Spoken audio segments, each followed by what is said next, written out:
Ikaw tinuturo ate eh. Ikaw talaga eh. Wala na tayong deny na ng deny. Yan dyan dito na eh. Sinungaling ka. Kung ako sinungaling, wala akong magawa. Kung nandito na tayo. At least gumamit tayo. Nagsisihan ang 2 sa 7 individual na naaresto sa isinagawang bypass operation sa Barangay Culiat, Quezon City kaninang madaling araw. Mangyak-ngyak na iginit ng may-ari ng bahay na si Michelle Irac, 35 anyos at isang gwardya na dinamay lang sila ng kanyang live-in partner ng target na si Kimar Anam. Pero ayon kay Anam, gumamit silang lahat ng shabu sa bahay ni Irac na ginagawa umanong drug den.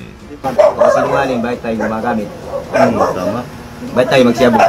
Kung sinungaling, yan na rin kalabas. Isang araw po, nakilala ko po siya doon sa building.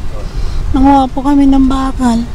Naya niya po ko rito, sabi niya, gumamit daw kami.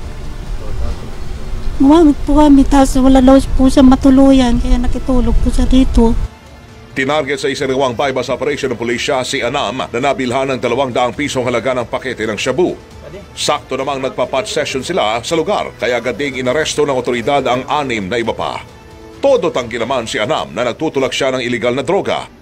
Pero aminado maging ang iba pa niyang kasamahan na humihitit sila ng shabu sa bahay ni Irac. Naktuhan din kami.